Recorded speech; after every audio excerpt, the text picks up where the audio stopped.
I thought meditation would fix my anxiety. Here's why it wasn't enough. Your mind, emotions, and body are instruments, and the way you align and tune them determines how well you play life. Harbhajan Singh Yogi.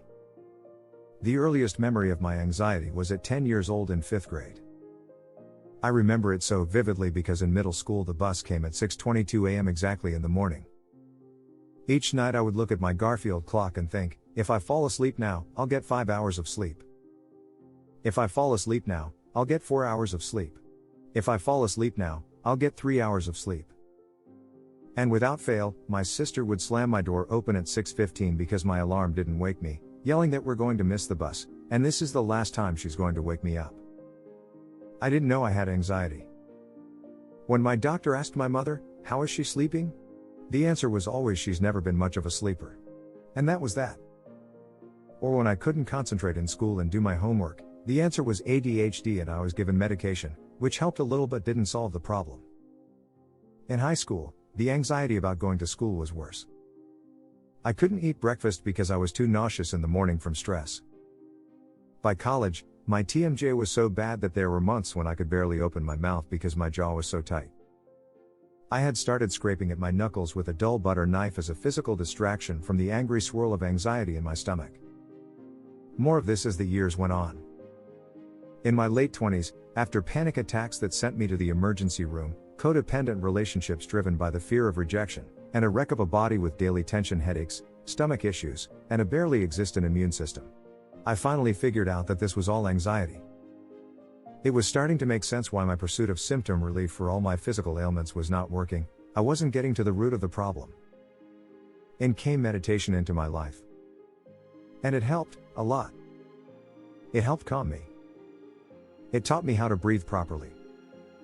It gave me time every day to care for myself. And because I was also practicing yoga, eating a healthy, vegetarian diet, going to the gym, smoking pot, and taking medication, my anxiety symptoms improved. But my anxiety didn't go away. Yet.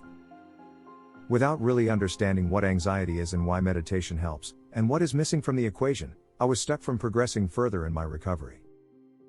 What is anxiety, really? We often confuse stress and anxiety. Stress is an important bodily system. Stress happens when a triggering event, like a bear or a tight deadline, activates our sympathetic nervous system to send cortisol and adrenaline through our body so that we can fight or flee our situation in order to keep ourselves safe. It diverts energy and resources from non-essential systems like digestion and reproductive and immune systems so that it can divert it to our heart, lungs, and large muscles. This is a reaction that lasts give or take 20 minutes, or until the immediate danger is no longer present. Anxiety is when our thoughts continually activate our stress response. While our bodies are built to recover from acute stress, they were not built for prolonged stress. And that's why we end up with symptoms like 1. Exhaustion. 2. Muscle tension. 3. Gastrointestinal disorders.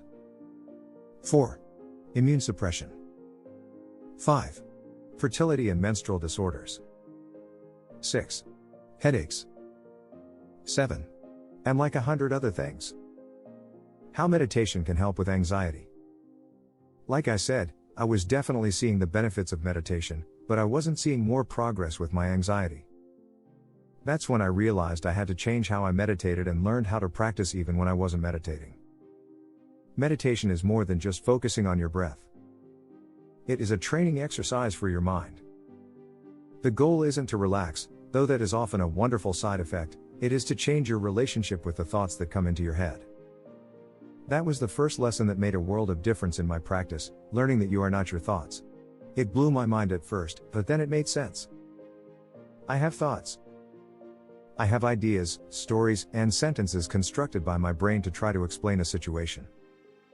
They are not me or the truth, just neurons firing off ideas. A focused attention meditation, like mindfulness meditation, teaches us three main things: notice, acknowledge, and redirect. When we meditate, we notice when our attention has been taken away from our focal point, like our breath. Then we acknowledge this without judgment, maybe even label what we were thinking about, like planning or worrying.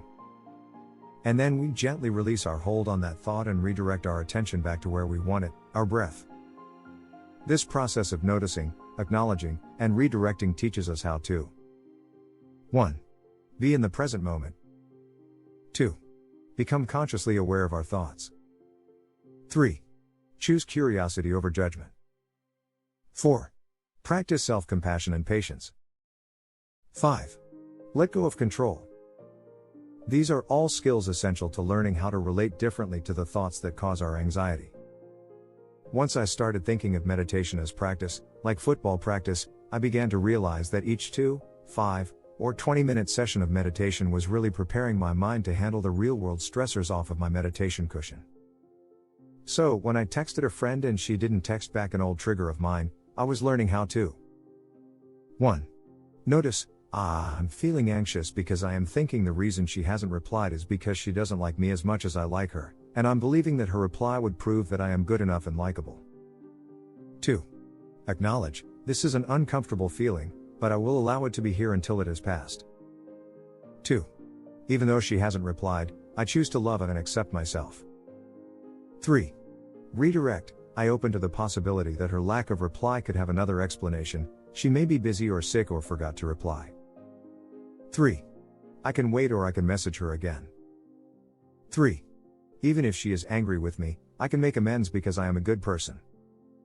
Instead of swirling down the rabbit hole of what is wrong with me, I was learning to recognize these thoughts as just ideas that my brain served up based on a habit I'd cultivated after years of believing I wasn't good enough. While this understanding didn't stop me from having those thoughts, it reduced them, and it taught me to change my relationship with them. Instead of believing them as truth, I was now able to see them for what they are, a defense mechanism to try and keep me safe. But even after I understood that meditation is really a training practice, I was still missing an important piece of how it can help with anxiety. Even though I had made huge strides with my anxiety, I still kept feeling some of the physical symptoms that went along with it, like tightness in my chest and a constriction in my throat. This is when I learned that meditation engages our parasympathetic nervous system, our rest and digest mode. We have a sympathetic nervous system to engage our defenses, and a parasympathetic nervous system to disengage that defense system. That's why we often find meditation relaxing. Anxiety keeps our fight or flight mode engaged, so by slowing down, focusing on the breath, and relaxing our body, we're able to tell our nervous system that we're safe and it's okay to chill out. Our emotions get stored in our bodies. Even though I'd made huge progress in disengaging from anxious thoughts, and I was able to stop believing the ideas that I'm not good enough and no one likes me, I still felt that physical anxiety tension in my body.